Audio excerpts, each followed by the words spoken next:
فمن یرید اللہ ان یہدیہ یشرح صدرہ للاسلام، بس جس شخص کو اللہ تعالیٰ ہدایت بخشنے کا ارادہ فرماتا ہے اس کا سینہ اسلام کے لیے کھول دیتا ہے، کہ اسلام کے لیے کھل گیا، سمجھ میں آنے لگا اسلام، اس کو ہدایت مل گئی، ان معنوں میں وہاں پہ آ رہا ہے۔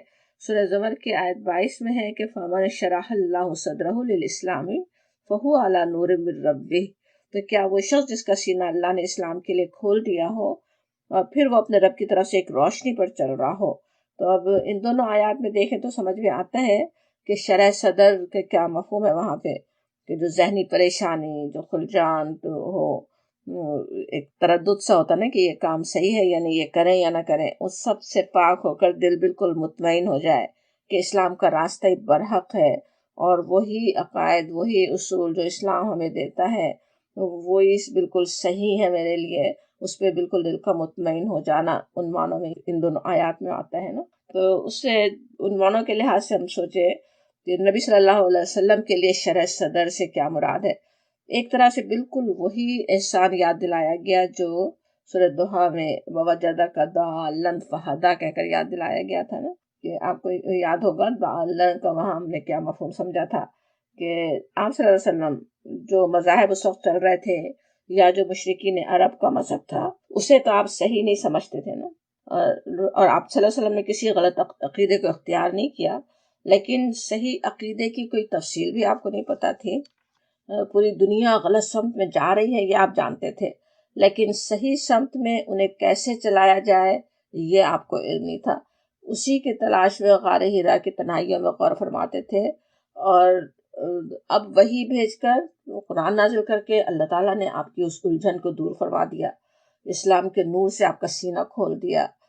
اللہ کی بندگی کیسے ہو، انسانوں کے لیے فلاح کا راستہ کون سا ہے، دنیا میں زندگی کا مقصد کیا ہے، سارے سوالوں کے جواب آپ کو مل گئے، آپ کو سمجھا دیے گئے، وحی کے ذریعے سے حل کر دیے گئے، ساری الجھنیں دور ہو گئی آپ کی۔ تو یہ ہوا نا ایک تو شرح صدر کا مفہوم۔ ایک اور شرح صدر کا مفہوم سورہ طٰہٰ میں ہم نے حضرت موسیٰ علیہ السلام کی دعا میں سمجھا تھا، رب اشرح لی صدری ویسر لی امری، جیسے وہاں پہ تھا کہ میرے رب میرا سینہ کھول دے، میرا کام میرے لیے آسان کر دے۔ وہاں پر موسیٰ علیہ السلام اپنے رب سے کیا گزارش کر رہے ہیں، کیا مانگ رہے ہیں؟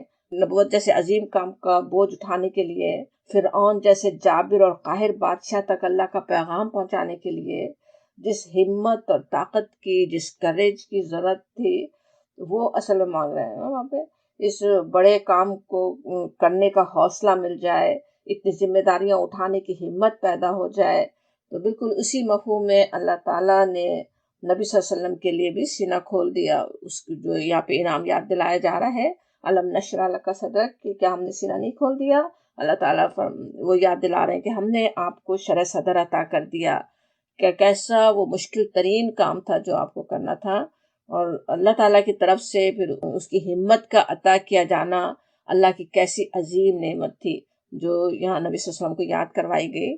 اس کا اندازہ کرنے کے لیے اپنے آپ کے بارے میں ذرا ہم سوچیں، تصور کریں، جہاں ہم رہتے ہیں اس پوری بستی کو تو چھوڑیں، جس سمجھیں کہ چند پڑوسیوں کو ہمیں بتانا ہو یا اپنی اسٹریٹ پر رہنے والوں کو جا کر اسلام کی دعوت دینا ہو، انہیں اسلام کی طرف بلانا ہو، تو کیا دل کی کیفیت ہوگی، کیا ضیق صدر ہو رہا ہوگا نا، کیسے دل بھیج رہا ہو، بات کرنا مشکل ہو جائے۔ تو وہ اتنا مشکل کام تھا، پورا مکے کی بستی کسی اور رخ پہ جا رہی ہے، سب کیا کر رہے ہیں، اور ان کو بالکل وہ جو ان کی عقیدتیں ہیں، اتنے بتوں کی عقیدتوں میں رچے بسے ہوئے ہیں، ان کو ان بتوں کی پوجا سے ہٹا کر ایک توحید کی طرف لانا، وہ کیسا بڑا کام تھا نا۔ لیکن اللہ تعالیٰ نے جب اپنے بندے پر اتنی بڑی ذمہ داری ڈالی تو اس کے لیے دل میں ہمت اور وسعت بھی پیدا کر دی۔ تو وہی انعام، وہی اللہ تعالیٰ نے اپنی رحمت یہاں پہ آپ کو یاد دلائی کہ جب یہ آپ کے لیے ہو گیا، آگے کے بھی کام آسان ہونے والے ہیں، اس کی تسلی دی جا رہی ہے۔ اب اس آیت کی تشریح میں ویسے کچھ لوگوں نے شق صدر کا مفہوم بھی لینا چاہا۔ شق صدر کا پتہ ہوگا، حدیث میں بات آتی ہے اس کے بارے میں کہ کس طرح نبی صلی اللہ علیہ وسلم کے سینہ چیر کر دل نکالا گیا اور اسے برائیوں سے پاک کر کیا گیا، اس میں سے برائی نکال دی گئی۔ لیکن دوسرے مفسرین کا کہنا یہ ہے کہ شق صدر کا ثبوت اصل میں تو احادیث سے ملتا ہے، تو قرآن میں ڈھونڈنے کی کوشش بیکار ہے، اور خصوصاً اس آیت میں تو کہتے ہیں کہ شرح صدر کو کسی بھی طرح شق صدر کے مفہوم میں نہیں لیا جا سکتا، یہاں پہ وہ مفہوم نہیں ہے، اس کے بارے میں ہمیں احادیث سے پتہ چلتا ہے۔ اور پھر کہا جا رہا ہے، ہم سورہ الم نشرح پڑھ رہے ہیں، دوسری آیت نمبر 2، وَوَضَعْنَا اور اتار دیا ہم نے ان کا آپ سے وزرک آپ کا بوجھ، اس کے ساتھ ہی دوسری آیت بھی پڑھنی ہوگی۔ آیت نمبر 3 ہے الذی، جس نے انقض ظہرک توڑ رکھی تھی آپ کی پیٹھ، توڑ ڈالی یا توڑ دی، توڑ رکھی تھی ظہر کا، ظہر پیٹھ کا آپ کی۔ وَوَضَعْنَا، وضع کے معنی ہوتے اتارنا، اتار کر نیچے رکھ دینا، وضع حمل کے لیے اردو عربی دونوں میں استعمال ہوتا۔ ان کا جیسے آپ سے، یہاں پہ بھی جس طرح پیچھے لکھا تھا نا، خاص نبی صلی اللہ علیہ وسلم سے خطاب، آپ سے تعلق کے بعد، اس طرح سے ان کا ہے کہ آپ سے وہ اتار دیا وزر کا بوجھ۔ وزر کے معنی ہوتے بھاری بوجھ جو انسان نے اپنے اوپر لاد لیا ہو، اسی سے گناہوں کے لیے بھی قرآن میں آتا ہے، لیکن اصل معنی بوجھ کے ہے۔ تو الذی، وہ جو انقضا، انقضا ہوتا ہے توڑنا، اور ایسا توڑنا جس میں جیسے کڑکڑانے کی آواز پیدا ہو، تو کیا ہوتا، بھاری بوجھ ہو تو ہی ہوتا نا، کہ جیسے آواز جیسے پیدا ہو، بہت ہی بوجھ اٹھائے تو اصل بول رہا ہوں جیسے، تو اور زہرا کا آپ کی پیٹھ، آپ کی پیٹھ سے وہ بوجھ اٹھا دیا۔ اب یہ آیات بھی ویسے تو وہی اسی طرح پہلی آیت سے متصل ہی ہے نا، وا سے شروع ہو رہی نا، اور سے، تو یہاں پہ بھی اصل میں علم، یہاں بھی ہمیں سمجھنے کی ضرورت ہے، جس طرح علم سے شروع ہوئی تھی نا کیا نہیں، تو اسی طرح یہاں بھی سوال بھی ہے اور نہیں کے بھی معنی نا، کیا نہیں ہم نے بوجھ تمہارا اتار دیا۔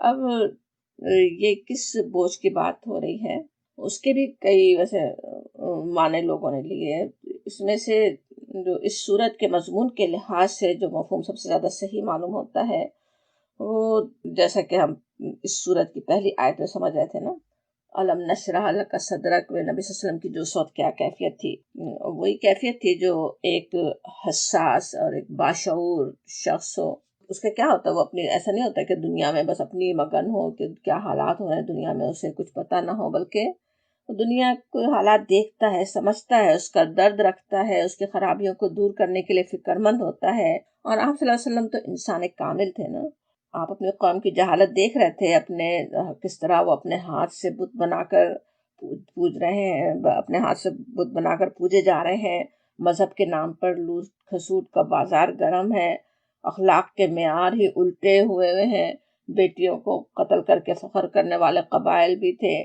اخلاقی برائیوں اور بے حیائیوں کا چلن بھی تھا، مذہب کے نام پہ بے حیائی تک ہو رہی تھی، کسی کی جان مال اور عزت محفوظ نہیں تھی، ایک دوسرے پہ جب چاہے حملے کر دیں اور کیا کچھ کر دیں۔ تو دنیا کی یہ صورتحال اور اس کا کوئی حل آپ صلی اللہ علیہ وسلم کو نظر نہیں آ رہا تھا نا، یہی فکر تھی جو آپ کی کمر توڑے ڈال رہی تھی، جس کو یہاں کہا جا رہا ہے وزر کہا گیا، بوجھ کہا گیا، جو آپ کی کمر توڑے ڈال رہا ہے۔ اللہ تعالیٰ نے پھر ہدایت کا راستہ دکھا دیا، توحید، آخرت اور رسالت پر ایمان کے ذریعے انسانوں میں پھیلے ہوئے سارے بگاڑ درست ہو سکتے ہیں، کیے جا سکتے ہیں، آپ کو سمجھ میں آنے لگی اب وہ بات، دین اسلام کے ذریعے سے سارے فساد کو ٹھیک کیا جا سکتا ہے، راستہ جو نہ جاننے کا جو بوجھ آپ کی کمر توڑ رہا تھا وہ جیسے اتر گیا آپ کے اوپر سے، تو راستہ نظر آنے لگا، طریقہ پتہ چل گیا اب کیا کریں، اگرچہ وہ خود بھی بہت مشکل تھا، راستہ بہت ہی دشوار گزار تھا، لیکن اب آپ صلی اللہ علیہ وسلم کو یہ پتا تھا کہ یہی راستہ ہے جو اس منزل تک جاتا ہے جس کی تلاش میں آپ پریشان تھے، جو آپ چاہتے تو راستہ اب سامنے نظر آ گیا، تو وہ کیسے جیسے بوجھ ہلکا ہو گیا ہو نا۔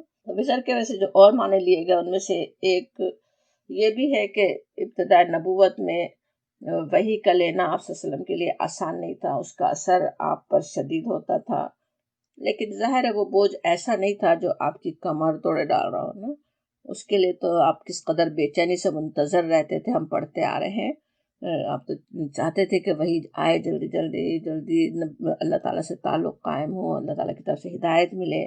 ایک اور معنی کچھ مفسرین نے یہ بھی لیے کہ غلطیوں کا بوجھ تھا جو نبوت سے پہلے آپ صلی اللہ علیہ وسلم سے ہوئیں یا بعد میں جو ویسے غلطیاں نہیں تھیں، لیکن آپ کے مقام کے لحاظ سے یا آپ کے خیال میں غلطیاں تھیں۔ لیکن دوسرے مفسرین اس رائے کو بھی رد کرتے ہیں، کیونکہ ایک تو وزر کے اصل معنی بوجھ کے ہیں، اسی سے گناہوں کے بوجھ کے لیے بھی استعمال ہوا ہے، قرآن میں یہ آیا ہے، لیکن نبی صلی اللہ علیہ وسلم کے لیے وزر کو گناہوں کے معنی میں لینے کی کوئی وجہ نہیں ہے۔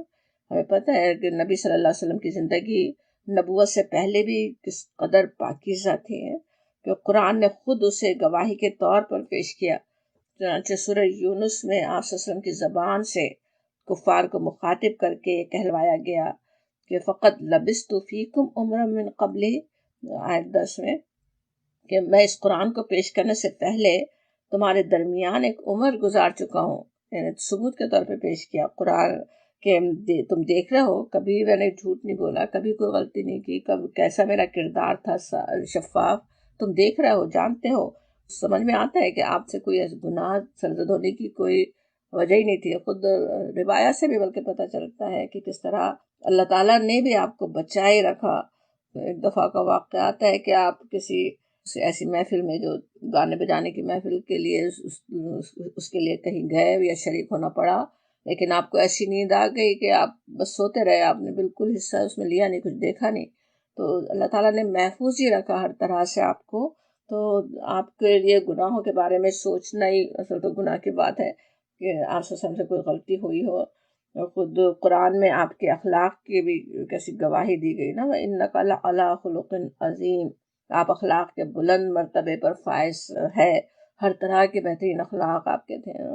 عہد کی پابندی کے بھی واقعہ کہانی کے طور پہ پڑھا سنا ہوگا، کس طرح وہ بھی نبوت سے پہلے کی بات ہے۔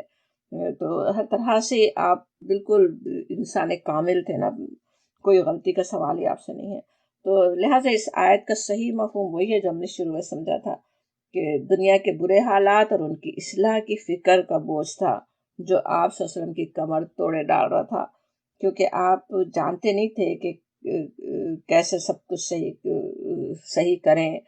اللہ تعالیٰ نے راستہ دکھا کر آپ کا بوجھ ہلکا کر دیا، تو وہ انعام آپ کو یاد دلایا گیا۔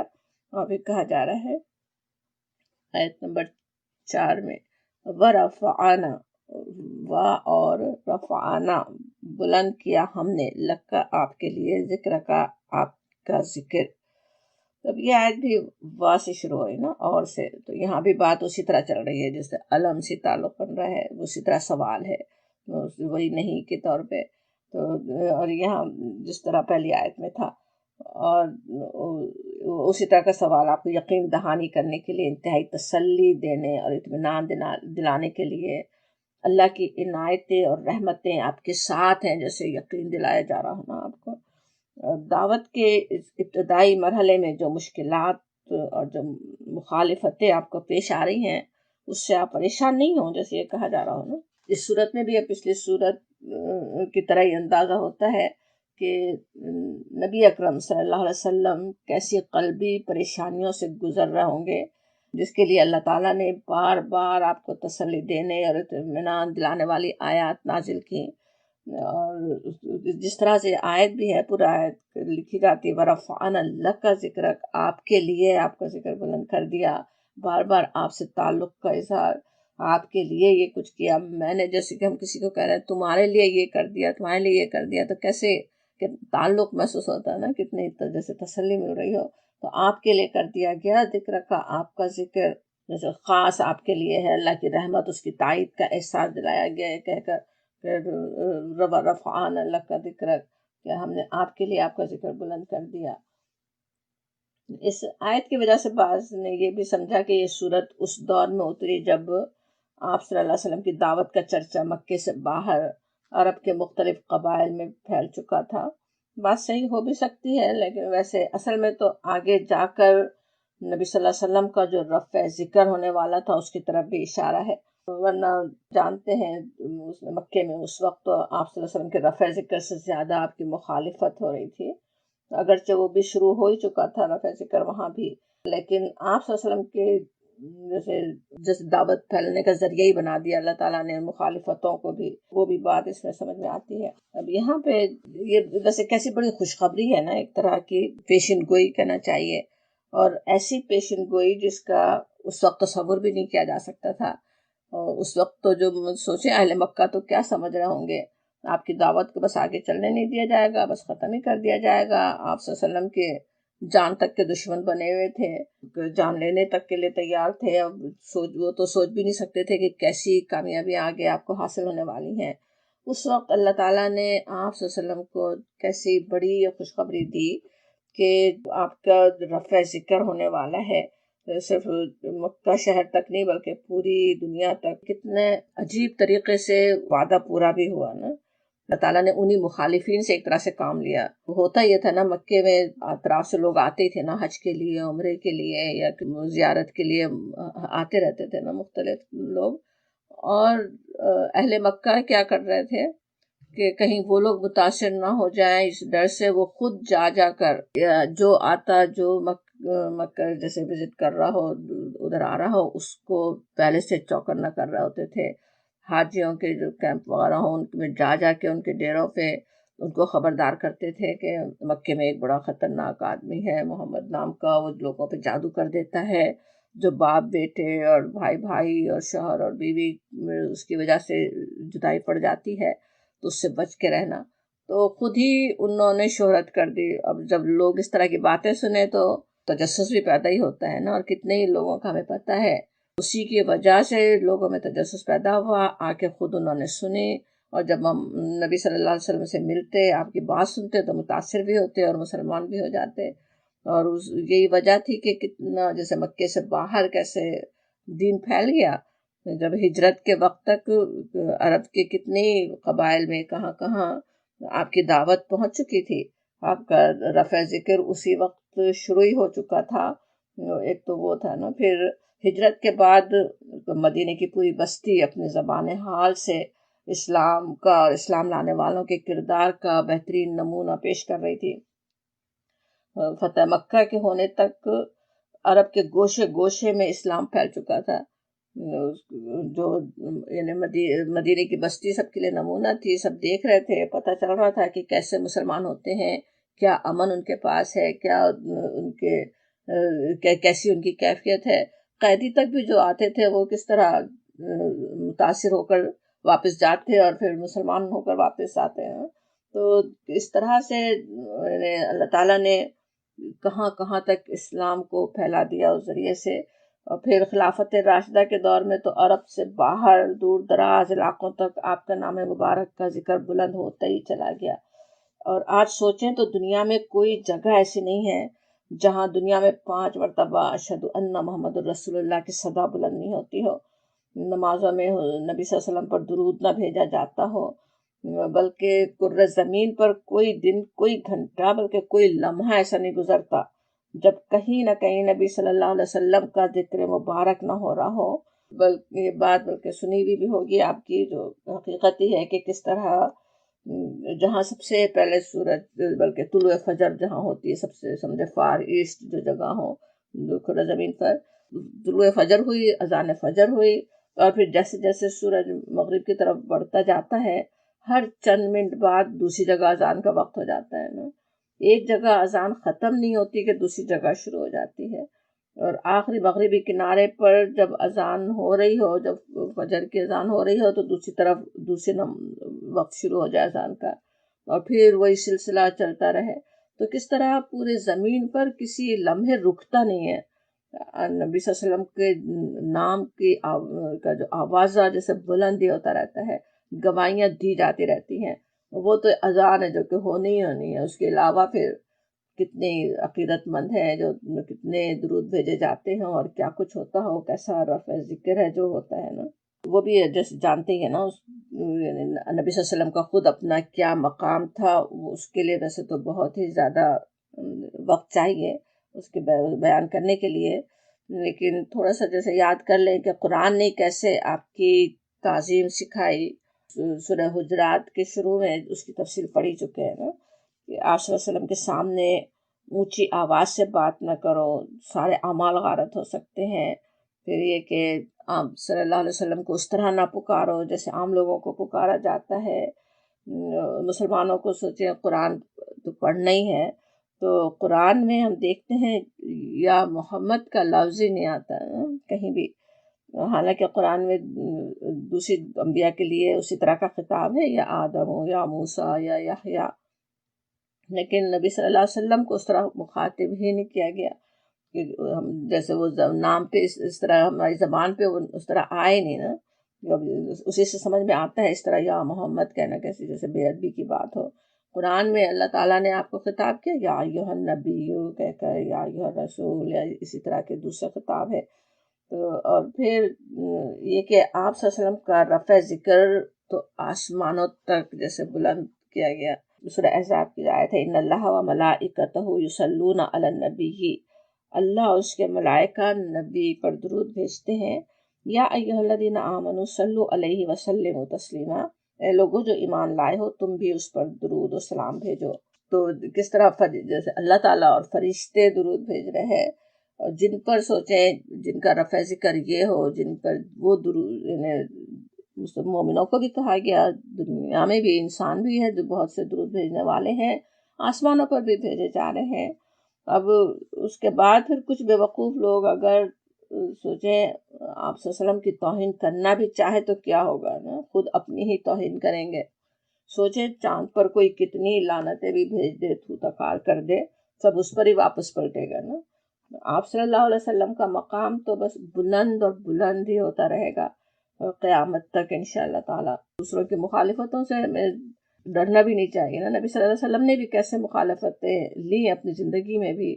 ام جمیل جو تھی اس کی ابو لہب کی بیوی، آپ کو برا بھلا کہتی ہے، مذمم کہہ کہہ کے برا بھلا کہتی ہے۔ حضرت ابو بکر پیچوتاب کھا رہے ہیں، آپ صلی اللہ علیہ وسلم فرماتے ہیں کہ وہ تو مذمم کو کہہ رہی ہے، میرا نام تو محمد ہے نا۔ تو جو دوسرے کہہ رہے ہوں وہ تو ان کے اپنے دل کی گندگی کا بس اظہار ہو رہا ہے نا۔ نبی صلی اللہ علیہ وسلم پر تو اتنے درود بھیجے جا رہے ہیں، آپ کی وہ تعریفیں ہو رہی ہیں، فرشتوں سے سوچیں کیسے بھرا ہوا ہے آسمان، وہ جب آپ صلی اللہ علیہ وسلم پر درود بھیجتے ہوں اور کسی اور کی لعنتیں، کسی اور کی بری باتیں تو کس طرح واپس انہیں پر ہی پلٹنے والی ہیں نا۔ اور پھر کہا جا رہا فَإِنَّ مَعَ الْعُسْرِ يُسْرًا، پس اِنَّ بے شک مع ساتھ ہے، العسرا العسر کے یسر ساتھی ہے، ان مع العسر یسرا، دوسری آیت بھی ساتھی دیکھ لو ایک ہی ساتھ ہے، ان بے شک مع ساتھ ہے، العسر مشکل کے، یسرا آسانی۔ عسر جو ہے، عسر مشکل، تنگی، سختی کو کہتے ہیں، اور یسر اس کا اپوزٹ آسانی، سہولت، ایز جیسے کہتے ہیں نا۔ اب ان آیات کو سمجھنے کے لیے الفاظ کو سے پہلے سمجھیں نا، اس آیت میں الفاظ کس طرح سے آ رہے ہیں۔ ایک تو مع کا لفظ آ رہا ہے نا، ان مع العسر یسرا، مع کے کہاں تو ساتھ ہے نا، یعنی جیسے بالکل ساتھ ہی ہے، العسر کے ساتھ ہی یسرا ہے۔ پھر عسر کا جو لفظ ہے وہ ال کے ساتھ آ رہا ہے، الف لام۔ الف لام جب لگے تو کیا ہوتا ہے، جیسے پراپر ناؤن بن جاتا ہے نا، ایک خاص وہ بن گیا۔ تو جب پراپر ناؤن سوچے جملے میں بار بار بھی اگر آئے تو ایک ہی ہوگا نا، بلکہ دوسرے زبانوں میں بھی اسی طرح سے ہی ہے۔ اگر سوچیں اگر کسی جملے میں دی اسٹریٹ، دی اسکول کہا جا رہا ہو، اس کی بات ہو رہی ہے تو وہ تو ایک خاص اسٹریٹ، ایک خاص اسکول ہے نا، جس کی بات ایک بار ہو رہی پھر دوبارہ بھی ہو رہی ہے۔ لیکن اگر صرف اسکول، صرف اسٹریٹ کا ہے تو وہ تو کوئی سی بھی ہو سکتی، کوئی سی بہت دوسری اور ہو سکتی ہے۔ تو بالکل اسی طرح سے اس کو بھی سمجھا گیا کہ جو العسر ہے وہ تو ایک ہی ہے، دو دفعہ بھی آ رہا ہے تب بھی وہ ایک ہی ہے، وہ مشکل ایک ہی ہے۔ اور یسرا جو ہے وہ ملٹیپل ہو سکتے ہیں، بلکہ جس طرح تنوین کے ساتھ دو زبر کے ساتھ آ رہا ہے نا یسرن، تو عربی جاننے والوں کا کہنا ہے کہ اس کے مطلب یہ کہ وہ بہت سی بھی ہو سکتی ہیں، ایک نہیں بلکہ بہت سی۔ تو اب اس آیت میں جو بات ہے وہی سمجھانے کے لیے سورت کے شروع میں سوالات کی صورت میں نبی صلی اللہ علیہ وسلم کو اللہ تعالیٰ کے انعامات یاد دلائے گئے، جیسے سورت کا جو مین پوائنٹ جیسے ہونا وہ ہے اس آیت۔ پچھلی آیت میں بھی جیسے کا جو لفظ ہے پچھلی آیات میں کتنی دفعہ آتا ہے نا، تم کے معنوں میں جو ہے آپ کے تکرار کے ساتھ آپ صلی اللہ علیہ وسلم پر ہونے والی خاص نعمتوں کا احساس دلا کر سمجھایا گیا اور کہ اسی طرح ہر ایک مشکل کے ساتھ بہت سی آسانیاں ہیں. وہ چیزیں یاد دلائی گئی تاکید کے ساتھ، اور پھر بتایا جا رہا ہے کہ اسی طرح ہے، مشکل کے ساتھ بہت سی آسانیاں ہوں گی. ایک جو مشکل ہو اس کے ساتھ بھی. اس آیت کو ایک تو اس طرح سمجھایا گیا کہ ہر تنگی، ہر مشکل، ہر آزمائش کے پیچھے ہی آسانی بھی چلی آ رہی ہے. جیسے برے حالات کے پیچھے اچھے حالات بھی ایسے چلے آ رہے ہیں گویا دونوں ساتھ ہی ہوں. جس طرح پچھلی صورتوں میں ہم سمجھ رہے تھے نا کہ ابھی رات ہے تو دن کو طلوع ہونا ہی ہے، ساتھ ہی آ رہا ہے، پورا دن اور رات کا مجموعہ ہی ہے نا، مل کر ایک دن بنتا ہے نا. تو بالکل اسی طرح سے آسانی اور مشکل ایک دوسرے کے پیچھے پیچھے چلی آ رہی ہے. دوسرا مطلب یہ بھی ہے کہ ایک جو مشکل آتی ہے اس کے ساتھ ہی بہت سی آسانیاں بھی اللہ تعالیٰ عطا فرماتا ہے. اور یہ بھی ایک کھلی حقیقت ہی ہے نا. جب کوئی کسی پریشانی میں گھرا ہوا ہے تو اکثر نظر نہیں جاتی اس پر کہ ساتھ ہی کتنی ساری اللہ کی مہربانیاں بھی ہو رہی ہیں. ان آیات کے نزول کے وقت نبی صلی اللہ علیہ وسلم اور مسلمانوں کا حال ہی یاد کریں تو مکے میں سوچیں کہ اتنی زیادہ مشکلات میں ہیں، مخالفتیں ہو رہی ہیں، مذاق اڑائے جا رہے ہیں، ان کے لیے شہر میں رہنا دوبھر ہو رہا ہے، لیکن ساتھ ہی اسی وقت اسی موقع پر اللہ تعالیٰ کی کتنی عظیم نعمتیں بھی ان پر ہو رہی تھیں. اللہ رب العالمین کی طرف سے براہ راست پیغام آ رہے ہیں. بڑی نعمت، کتنی عظیم نعمت ہے نا. اور یہ کہ فرشتوں سے ملاقاتیں ہو رہی ہیں نبی صلی اللہ علیہ وسلم کی، تو اللہ پر ایمان اور اس پر توکل، اس کے قرب کی اتنی عظیم نعمتوں کا تجربہ ہو رہا ہے. آگے کے حالات کے لیے، آگے بڑی بڑی کامیابیاں حاصل کرنے کے لیے تربیت ہو رہی ہے ایک طرح سے. اور مسلمان ہو جانے والوں کے سارے پچھلے گناہ معاف ہو رہے ہیں. اللہ کے پاس کیسے بلند درجے وہ حاصل کر رہے ہیں.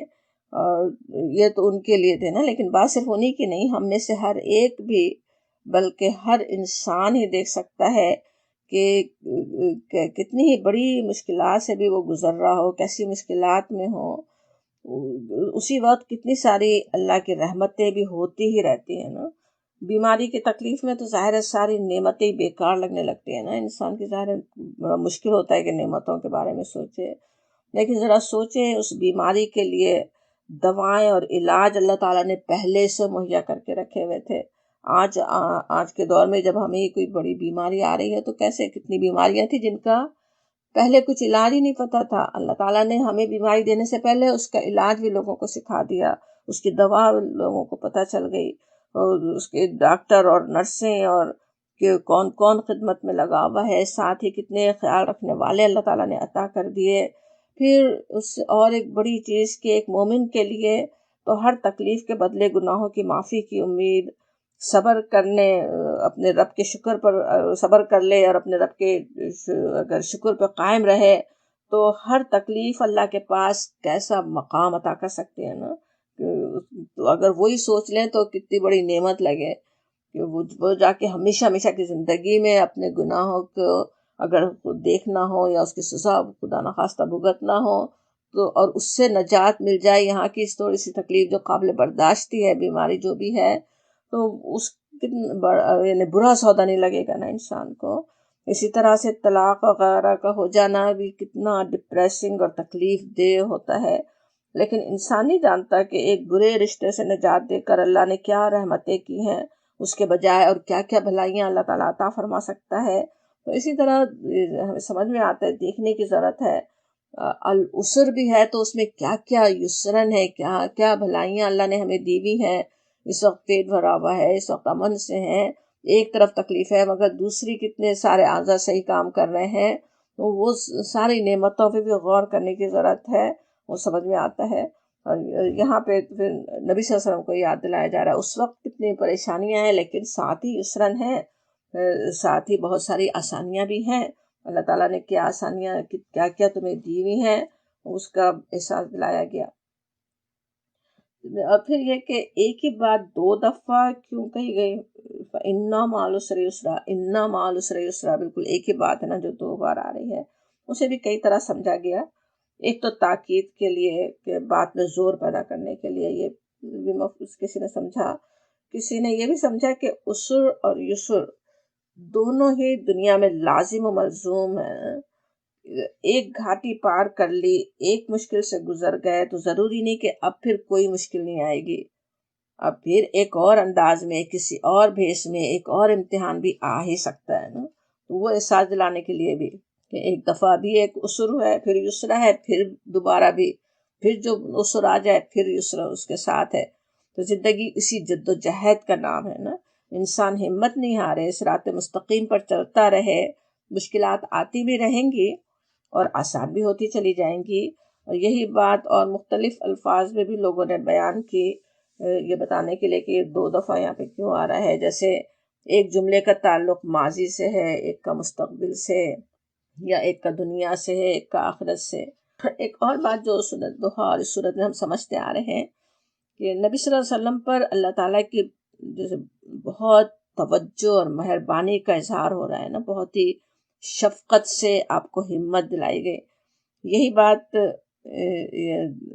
یہ آیت پڑھنے والا ہر مومن بھی ویسے تو اسی طرح محسوس کر سکتا ہے نا، بلکہ ان دونوں صورتوں کو پڑھتے ہوئے ہر مومن اسی طرح اپنے رب کی مہربانیوں کو خود محسوس کر سکتا ہے۔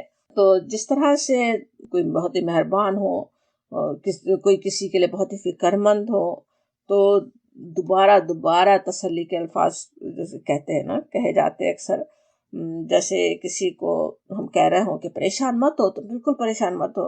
اب جس سے ہمارا دلی تعلق ہے اس کو پریشانی سے بچانا چاہ رہے ہیں، تو کس طرح ایک دفعہ نہیں، جسے دوبارہ بھی انسان کہتا ہے نا ہمت کرو ہمت کرو۔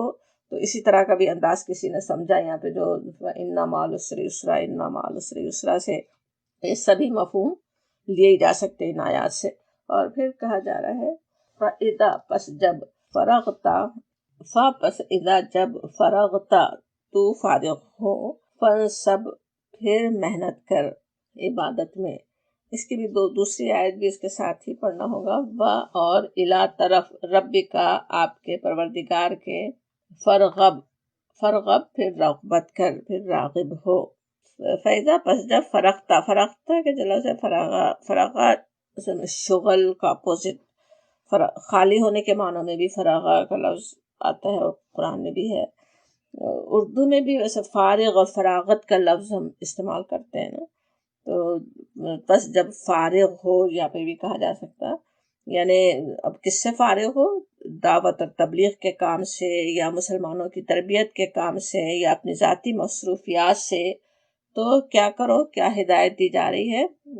واحد کی صیغہ میں ہی ہے نا، نبی صلی اللہ علیہ وسلم سے پوری صورت میں خطاب ویسے تو ہے، پھر اس کے بعد پھر ہم اپنے لیے بھی بات سمجھ سکتے ہیں، لیکن آپ سے کہا جا رہا ہے فنصب کا جو لفظ ہے نصبہ کے معنی ہوتے ہیں جد و جہد اور محنت کرنا، تکلیف، مشقت اور تھکن کے معنوں میں بھی قرآن میں آتا ہے۔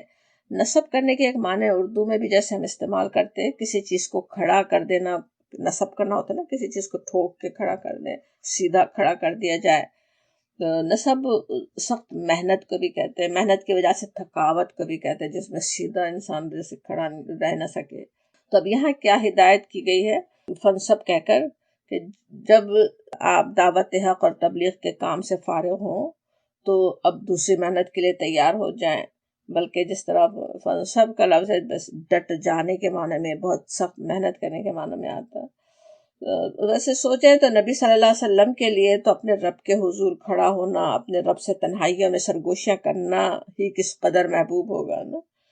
جیسے موسیٰ علیہ السلام کا یاد کریں، اپنے رب سے کلام ہونے کی سعادت تو انہیں بھی کتنی محبوب ہوگی کہ اسی کا بس موقع ملتا رہے۔ اگر سوچیں انبیاء کرام کو بھی اگر موقع دیا جائے آپ صلی اللہ علیہ وسلم بس عبادت میں ہی لگے رہیں، کتنا آپ کے لیے وہ پسندیدہ کام ہو۔ موسیٰ علیہ السلام کو اللہ تعالیٰ سے کلام کا موقع مل رہا ہے، اسے چھوڑ کر وہ جانا ہی نہ چاہیں، لیکن ان کو بھی کیا حکم ہوتا ہے؟ نہیں جاؤ فرعون کے پاس جاؤ، وہ مشکل کام پہلے کرو۔ غار حرا میں نبی صلی اللہ علیہ وسلم اپنے رب کے قرب کی تلاش میں جاتے تھے، آپ کو وہاں سے نکال کر مشرکین مکہ کے پاس بھیج دیا گیا۔ وہاں جب اس کام سے کچھ فراغت ہو پھر تب اللہ کے حضور کھڑے ہو جاؤ، اس کا قرب حاصل کرنے کے لیے محنت کرو۔ وَإِلَىٰ رَبِّكَ فَارْغَب، اور طرف اپنے رب کے، فرغب رغبہ جو ہوتا ہے، رغبت کا لفظ اردو میں بھی انہی معنوں میں استعمال ہوتا ہے جس طرح عربی میں فی یا الا کے ساتھ جب رغبہ آئے تو معنی دیتا ہے نا، ان کے ساتھ جب عین نون ان کے ساتھ آئے تو اپوزٹ معنی بن جاتے۔ رغبہ ان کیا ہوتا ہے؟ کسی سے جیسے نفرت کرنا۔ کے الہ، اور جس طرح یہاں پہ آ رہا ہے الہ کے ساتھ یا فی کے ساتھ، تو رغبت کرنا، اس کی طرف بڑھنا، لو لگانا. تو الہ ربی کا فرغب، اپنے رب کی طرف بڑھو، اس کی طرف متوجہ ہو، اپنے رب سے لو لگاؤ. گویا دعوت اللہ کا اتنا مشکل ترین کام سے جب فراغت ملے، جب سستانے کا، ریلیکس ہونے کا جو وقت ہو، تو کیسے وہ ریلیکسیشن حاصل کیسے ہو؟ اپنے رب کے لیے کھڑے ہو، اس کی عبادت پر جم جاؤ. نصبہ کا یہ بھی سمجھ میں آتا ہے نا، جم جانا، جس طرح کسی چیز کو نصب کر کے جما دیتے نا. اس کے ذکر سے، اس سے مناجات کے ذریعے اپنے آپ کو دوبارہ اپنے کام میں لگ جانے کے لیے تیار کرو. اسی کے لیے اللہ تعالیٰ نے نمازوں کے اوقات بھی مقرر کر دیے نا، کہ انسان پورے دن میں بھی وقتاً فوقتاً اپنے آپ کو دنیا کے دھندوں سے، دنیا کے معاملات سے فارغ کر کے اپنے اللہ کی عبادت کے ذریعے قلب و ذہن کا سکون حاصل کر لے. اور یہی اصل سکون بھی ہے نا. اپنے آپ کو سوچیں، جیسے ریلیکس کرنے کے لیے اگر اللہ سے غافل کرنے والی مشغولیت اگر انسان اختیار کر لے، تب تو کیا ہوتا ہے، انسان غفلت میں ہی پڑ سکتا ہے نا. ہوتا ہی ہے وہ مشغولیات تو اپنے اندر پھر بالکل ہی وہ کر لیتی ہے نا، ضمی کر لیتی ہے، انسان کو بالکل لگا لیتی ہیں اپنے اندر ہی. تو یہاں پہ سمجھ میں آتا ہے کہ کس طرح انسان کو کرنا کیا چاہیے. جب وہ کام سے فارغ ہو تو پھر اپنے رب کی طرف لو لگائے، اور پھر جب یہاں سے اس کو جیسے توانائی حاصل کر لے، انرجی مل جائے اللہ کی عبادت سے، تو پھر جا کے پھر وہی کام کرے جس کے لیے وہ دنیا میں بھیجا گیا ہے.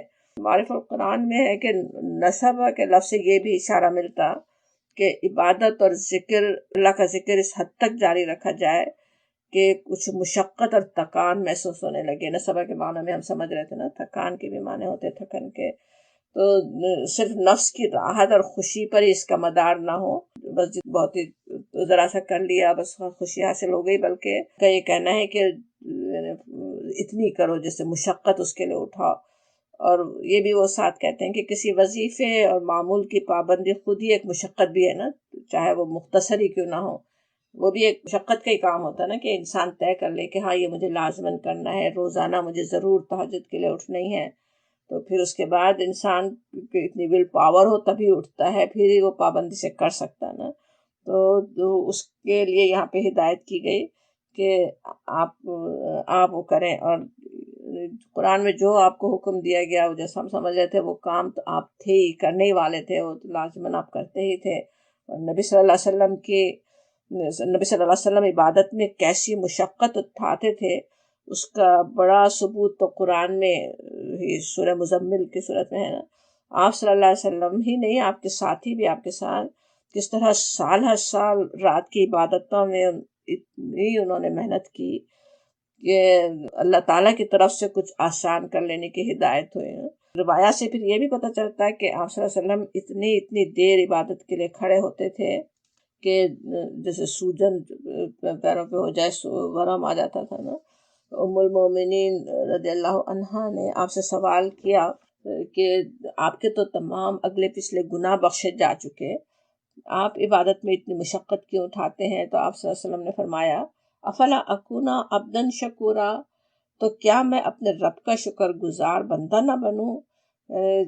شکر گزار بندہ بننے کے لیے کہ میرے رب نے مجھ پہ اتنی نعمتیں کی، جو نعمتیں سوچیں یہاں ساری یاد دلائی گئیں، ان سے نعمتوں کا شکر ادا کرنے کے لیے آپ اتنی مشقت اٹھاتے تھے، اتنی محنت سے اتنی لمبی عبادتیں راتوں کو کر رہے ہوتے تھے.